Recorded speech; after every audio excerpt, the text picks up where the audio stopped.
Okay, for the moment, I've just run some cables and created a little bit of a switchboard.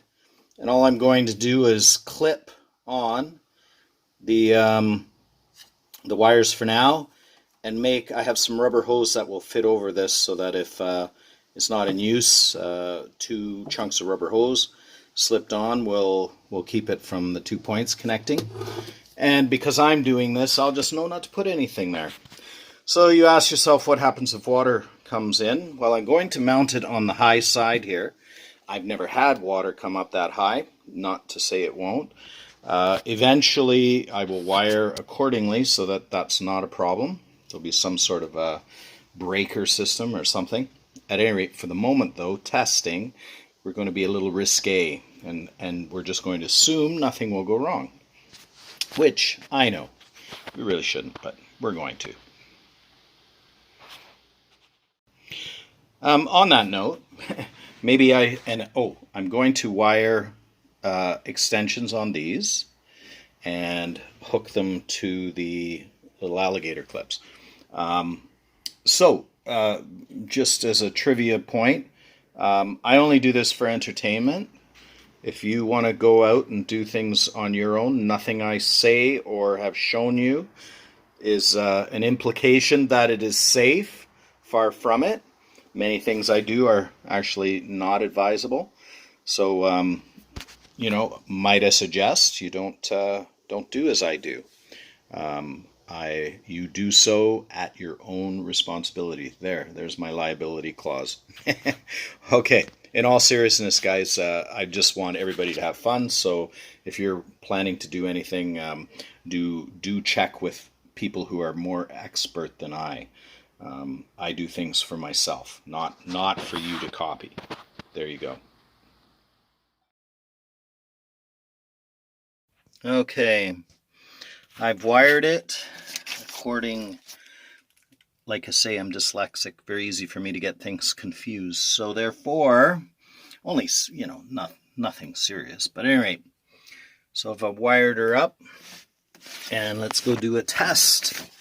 At this end, I've wired 2 toggles, or alligator clips. I got rid of the switch there. I decided I'm not going to worry about that. Good luck with that, eh? So, that lower one's black. I'll figure a way to mark that later.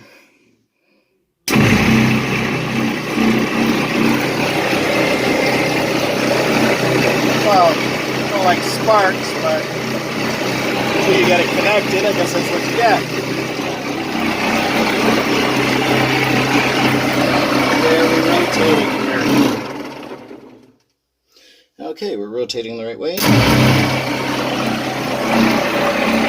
Okay, as I say for the test, there won't be any gasoline aboard, so we'll live with that.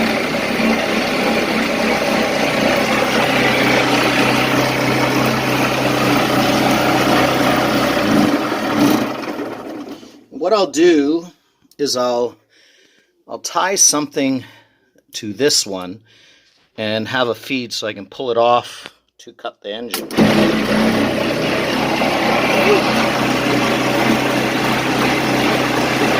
have no fuses and stuff, so it's a 24-volt motor. It should handle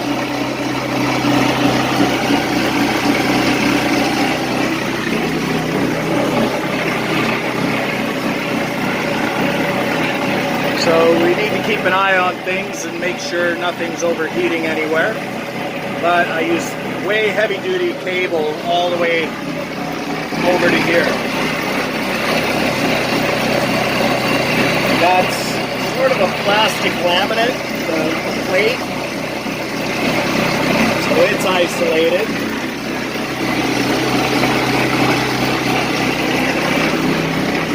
Let's have a look. It's running pretty smooth. Talking would have, woohoo! Oh, I could sit. Not bad. It's a hair of a vibration, but not bad. I can sit here here and just enjoy the fan. There, you get an idea again. Nothing. Holy cow, can't even keep it down.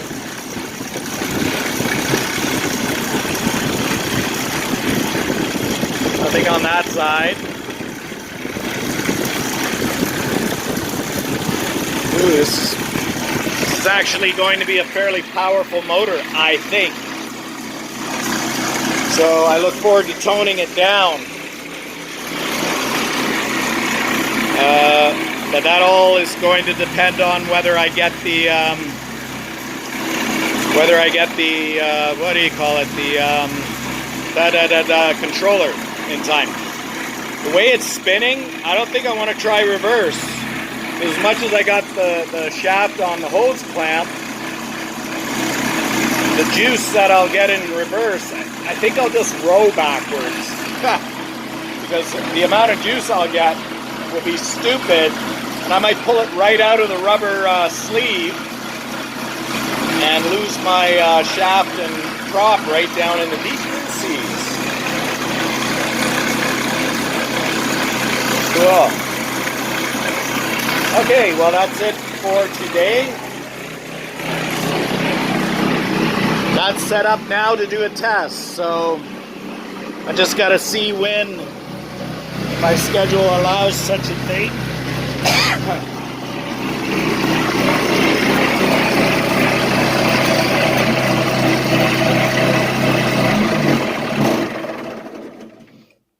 Woohoo!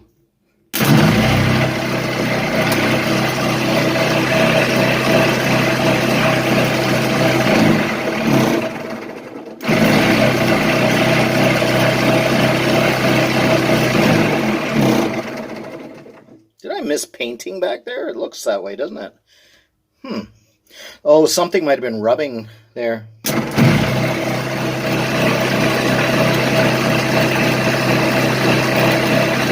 Semi-welding these alligator clips. But they work, so yay. This one should go down.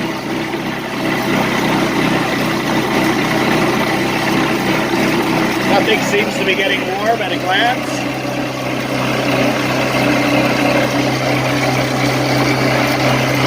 Not even the motor, although it's not under load yet.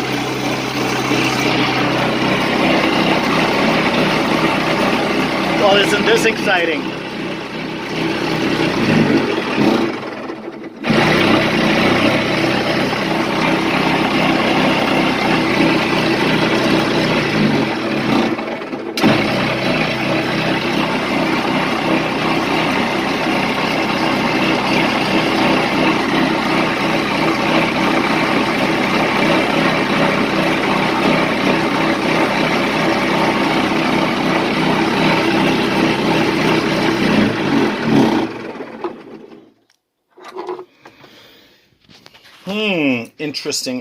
Interesting. So, these guys can just tuck in here, and then motor to retrieve it. Let's slide her up. I have the block. Just want to make sure I don't get the wire caught up there. Nothing out here. Okay, so everything's cool. Mind you, it didn't run it long. Shaft's fine. Everything's cool. So let's let everything cure, and let's get... I have tight quarters here, and I'm trying to work with one hand. So those are my excuses. So that's the motor in the up position. And kind of novel. I'll tighten those hose clamps one more time, just to make sure they're really tight. I'm really pleased how the exit hole turned out. It should be about 4 inches above the water line, so in an ideal world, we won't see any water go in. If I have to, I'll deal with it when it's a problem. But I think that's good. If I have to, I keep saying it but not thinking, I could add a little cup. I don't think it's going to be a problem. I'm just thinking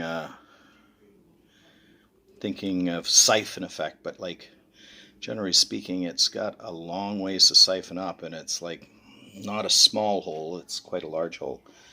So there we go. Woohoo! I'm excited to see this thing go. Yeah, I would suggest no gas aboard for the for this type of drive at the moment. Eventually, like I say, it'll have a controller, a nice smooth start. You'll have a little less sparking going on, but that's okay. That's okay. And I'll have a hole to fill back there. I don't know if you can see it from here or not, where the wires go through.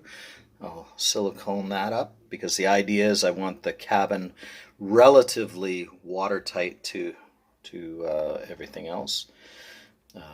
Given if I haven't done a knockdown test yet, which I really hope I can get to it this season.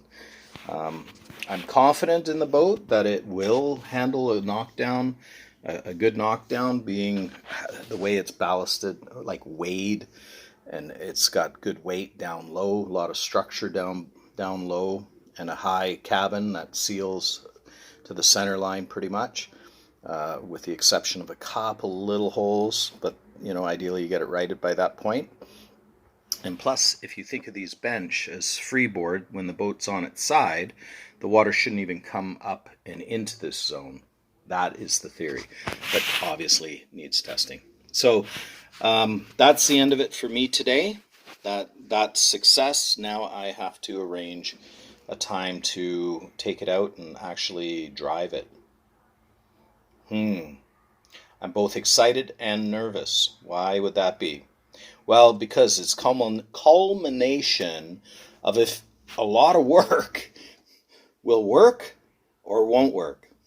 So hence I can see why it is a little nerve-wracking for me. I'm like that. I get butterflies when I'm excited about something. So, cool. So as long as I remember black on the bottom, I'll get some black marker and mark that. I should get black and red and just mark on the plastic black and red. That's what I'll do now.